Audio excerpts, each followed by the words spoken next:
Hello students of first year, good morning all of you girls. आज का जो topic है आपका विकास के सिद्धांत। इससे पहले वीडियो लेक्चर्स में भी हमने बात की थी विकास के सिद्धांत के बारे में। देखिए विकास की प्रक्रिया की बात करें तो विकास के माध्यम से ही बालक जो है वो अलग अलग अवस्थाओं में अलग अलग आयु में अपने विकास की गति को विकास के अनुसार ही वो जो है क्रियाएं करता है। जैसे कि देखा जाए वृद्धि और विकास के बारे में जब हमने बात की थी कि वृद्धि और विकास क्या है। देखिए शारीरिक रूप से बढ़ना, शारीरिक अंगों का बढ़ना वृद्धि कहलाता है। और विभिन्न अवस्थाओं में और आयु में अलग अलग तरह से बालकों का विकास, हर क्षेत्र का विकास, जैसे कि शारीरिक विकास, मानसिक विकास, संवेगात्मक विकास, क्रियात्मक विकास, यानी कि एक तरह से कहा जाए तो वृद्धि को मात्रात्मक हम आकलन कर सकते हैं और विकास का गुणात्मक आकलन हम कर सकते हैं। तो इससे पहले वीडियो लेक्चर में अगर हमने बात की थी वृद्धि और विकास में अंतर के बारे में, साथ ही विकास के कुछ सिद्धांतों के बारे में भी हमने बात की थी कि कौन कौन से विकास के सिद्धांत होते हैं। ठीक है, हमारा जो लास्ट वीडियो लेक्चर था उसमें हमने साधारण से विशेष की ओर, यानी कि विकास जो होता है वो साधारण से विशेष की ओर होता है, इस वाले टॉपिक को हमने क्लियर किया था। ठीक है, देन नेक्स्ट है गर्ल्स व्यक्तिक विभिन्नता का सिद्धांत।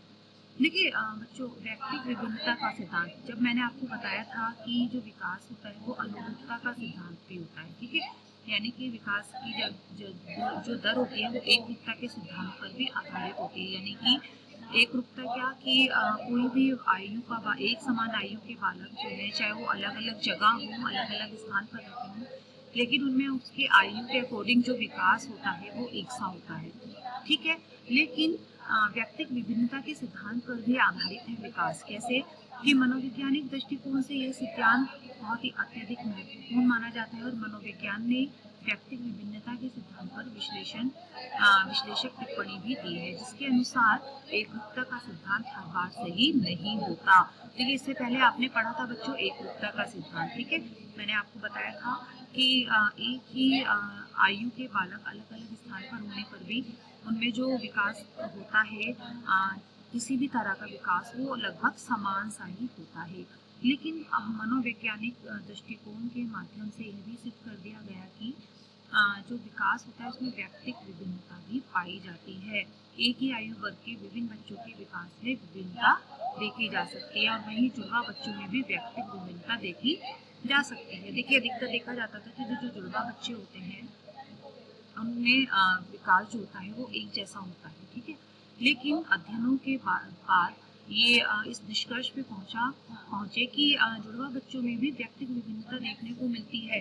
जुड़वा बच्चे होने के बावजूद एक बालक का जो है शारीरिक विकास, वो उसकी अवस्था, उसकी आयु के अनुसार सही हो रहा है, जबकि दूसरे का सही नहीं हो रहा है। ठीक है, मानसिक विकास हो या संवेगात्मक विकास हो या क्रियात्मक विकास हो, कोई भी विकास हो तो उसमें व्यक्तिगत विभिन्नता भी देखने को मिलती है।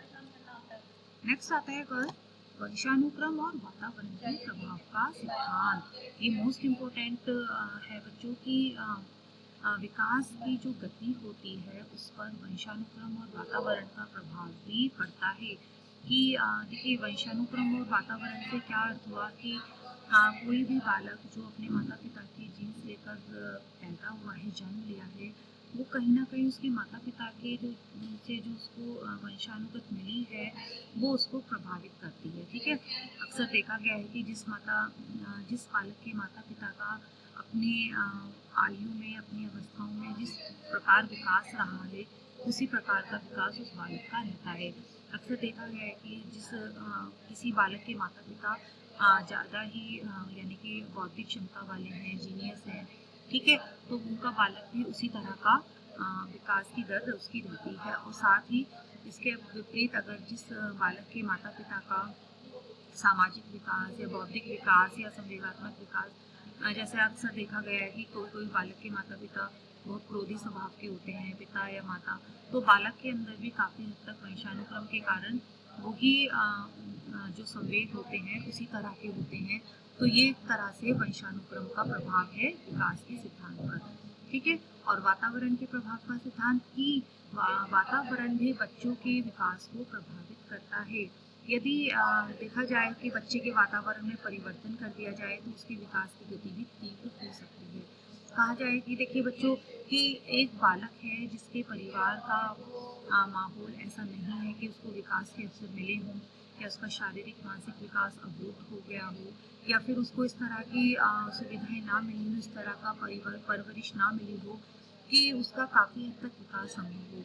लेकिन अगर उसी बच्चे के वातावरण में परिवर्तन कर दिया जाए, ठीक है, तो काफ़ी हद तक उसके विकास की गति तीव्र हो सकती है।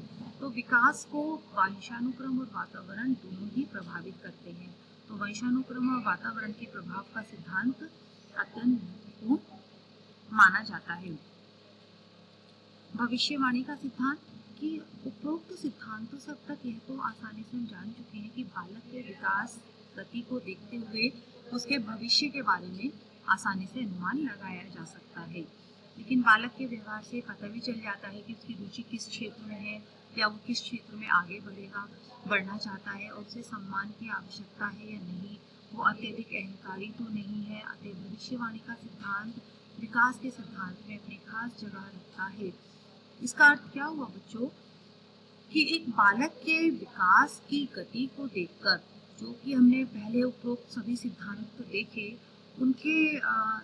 उनके अनुसार बालक के भविष्य के बारे में अनुमान लगाया जा सकता है कि यह बालक किस प्रवृत्ति का बनेगा, उसका क्षेत्र, उसकी रुचि क्षेत्र किसमें है, उसकी जो रुचि है वो किस क्षेत्र में है, वो आगे क्या करना चाहता है। एक तरह से उसके बारे में आकलन किया जा सकता है, ठीक है, उसके व्यवहार के बारे में, उसकी व्यक्तिगत विशेषताओं के बारे में, उसके पर्सनालिटी के बारे में पता लगाया जा सकता है। तो एक तरह से भविष्यवाणी का सिद्धांत, जो विकास का सिद्धांत है, वो भविष्यवाणी के सिद्धांत में भी काफी अपने महत्वपूर्ण स्थान रखता है। विकास की दिशा का सिद्धांत, देखिए हमने पहले भी पढ़ा कि बालक में विकास सिर से प्रारंभ होता है, अर्थात पहले उसका मस्तिष्क प्रबल होता है और सबसे आखिर में पैरों का विकास होता है। अगर विकास के सिद्धांत को गहराई से समझा जाए तो इसे तीन तरह से समझा जा सकता है कि जो विकास होता है वो सिर से पांव की ओर होता है, रीढ़ की हड्डी से बाहर की ओर होता है, और पहले स्वरूप तथा उसके बाद क्रिया, यानी कि पहले शरीर को आकार आकृति प्रदान होती है और उसके बाद शारीरिक अंग जो है वो कार्य करते हैं, क्रिया करते हैं।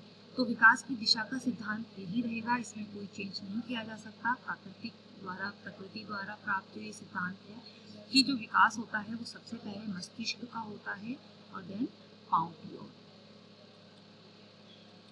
नियंत्रण का सिद्धांत, ये नियंत्रण के सिद्धांत में कि जब एक नवजात शिशु ना अपने मूल्यों को जानता है और ना ही वो अपने सिद्धांतों से परिचित होता है। क्यों? क्योंकि उसका जो सामाजिक विकास होता है वो इस अवस्था में बिल्कुल नहीं होता है। तो ऐसे में वह ना तो किसी मूल्यों को जानता है और ना ही सिद्धांतों को, तो वो जीवन जीने की इन जरूरी चीज़ों के लिए दूसरों पर निर्भर रहता है, अपने माता पिता पर, अपने घर के सदस्यों पर। किंतु जब तक मानव अपनी शैशवावस्था को छोड़कर बाल्यावस्था में प्रवेश करते हैं तब उनके मस्तिष्क का विकास हो जाता है और उसके बाद वे अपने मूल्यों, अपने सिद्धांतों, अपनी सीमाओं, अपनी अपेक्षाओं और अपने रूप तथा अपने विकास के अनुरूप उसको बना लेते हैं। यानी कि एक तरह से शैशवावस्था, जब तक बालक शैशवावस्था में अपने माता पिता पर निर्भर रहता है, लेकिन बाल्यावस्था में आकर काफ़ी हद तक वो जैसे अपने विकास की दर उसकी जो होती है वो तीव्र हो जाती है, तो वो काफ़ी हद तक आत्मनिर्भर हो जाता है। और जब उत्तर बाल्यावस्था तक आते आते तो बच्चों वो अपने सारे काम वो खुद करने लगता है। तो इससे क्या होता है, उसके अंदर आत्मविश्वास, उसके अपने कुछ मूल्य, उसके सिद्धांत, उसमें की कुछ अपेक्षाएं, उसका रूप, ठीक है, तो वो कुछ उसके अंदर जो है उसको अपने अनुरूप बना लेते हैं, यानी कि एक हद तक वो सेल्फ डिपेंडेंट हो जाते हैं। तो नियंत्रण का सिद्धांत पर भी विकास का सिद्धांत आधारित है। पूर्ण विकास का सिद्धांत की मनोविज्ञान की शिक्षा बालक के पूर्ण विकास पर अत्यधिक बल देती है। पूर्ण विकास से अभिप्राय बालक के सामाजिक, शारीरिक, भावात्मक, मानसिक, क्रियात्मक विकास से है और इस सिद्धांत के अनुसार अभिभावकों एवं अध्यापकों को बच्चों के विकास को हर क्षेत्र में होने की आवश्यकता है। देखिए विकास के सिद्धांत के अंतर्गत बच्चों मुख्य रूप से ध्यान दिया जाता है कि बालकों का जो विकास है वो हर क्षेत्र का हो। ये नहीं कि केवल उसके शारीरिक विकास पर ध्यान दिया जाए, ये नहीं कि केवल उसके मानसिक विकास पर ध्यान दिया जाए, बल्कि उसके सामाजिक, उसके नैतिक विकास पर, उसके संवेगात्मक विकास पर, सभी तरह के विकास पर उसके ध्यान दिया जाए। इसीलिए इसको पूर्ण विकास का सिद्धांत भी कहते हैं, ताकि बच्चों का जो भविष्य है वो सुरक्षित हो, उनमें आत्मविश्वास की भावना जागृत हो। तो एक तरह से ये भी एक महत्वपूर्ण सिद्धांत है बच्चों, परिपक्वता का सिद्धांत, कि किसी भी शिशु का जब मानसिक और शारीरिक विकास होता है तो असल मायने में उसकी परिपक्वता का विकास होता है। ठीक है, यानी कि जब किसी शिशु का मानसिक और शारीरिक विकास अच्छी तरह से होता है, उसकी अवस्थाओं के अनुसार, उसकी आयु के अकॉर्डिंग सही तरह से हो रहा है, तो एक तरह से परिपक्वता भी उनके अंदर आ जाती है, मैच्योरिटी भी आ जाती है। ठीक है, और बालक परिपक्वता के कारण ही जो है अपने सभी कार्यों को करने के लिए सक्षम बनता है। ठीक है, और इस सिद्धांत को इस तरह भी समझा जा सकता है कि एक दुबले पतले शरीर वाला अगर कोई बालक है और अगर उसे पहलवानी की ओर अग्रसर किया जाए तो निश्चित रूप से वह नहीं कर पाएगा, क्योंकि वह शारीरिक रूप से उसके लिए तैयार नहीं है। तो एक तरह से परिपक्वता बालकों को उनके टास्क को, जो उनके आयु के अकॉर्डिंग जो उनकी स्किल्स है, जो उनकी क्रियाशीलता है, जो उनकी क्षमता है, वो उसको जो है बढ़ाती है। पियाजे के सिद्धांत के अनुसार जैसे बालक के शारीरिक और मानसिक विकास में वृद्धि होती जाती है, वैसे वैसे उसकी सोचने, समझने, सीखने तथा पढ़ने का दायरा भी बढ़ता जाता है। सिद्धांत के अनुरूप बाल्यावस्था में शिशु की सीखने वाली चीजों के अध्ययन करता तथा पुनर्बलन सिद्धांत को देने वाले विचारक गोलार्ड और मिलर के अनुसार नवजात शिशु को स्तनपान कराकर उसकी भोजन आवश्यकता को हर बार पूरा नहीं किया जा सकता। बच्चों को अपनी भोजन व्यवस्था को पूर्ण करने के लिए अत्यधिक स्तनपान की आवश्यकता होती है। देखिए, पियाजे के सिद्धांत के अनुसार यानी कि बालक जो है जैसे जैसे उसकी आयु बढ़ती है, वैसे वैसे उसके अंदर जो है अपनी आयु के अनुसार जो है अधिगम करने की क्षमता जो है वो विकसित होने लगती है। ठीक है, हर आयु के अकॉर्डिंग उसको जो है उसकी आवश्यकताएं बढ़ती हैं और उनके अनुसार ही वो अपने अंदर जो है क्रियाशीलता को, अपनी कार्य क्षमता को वो बढ़ा लेता है और शारीरिक और मानसिक विकास की वृद्धि में उसकी दर में वृद्धि होती जाती है। तो गर्ल्स, आज का टॉपिक विकास के सिद्धांत के बारे में हमने इस टॉपिक को क्लियर किया, कवर किया। मिलते हैं नेक्स्ट टॉपिक के साथ गर्ल्स। मोस्ट इम्पोर्टेंट टॉपिक है गर्ल्स, ध्यान से पढ़िए और कुछ आपको समझ में ना आए तो जूम मीटिंग में आप ठीक है इससे संबंधित क्वेरी कर सकते हैं। Okay girls, thank you.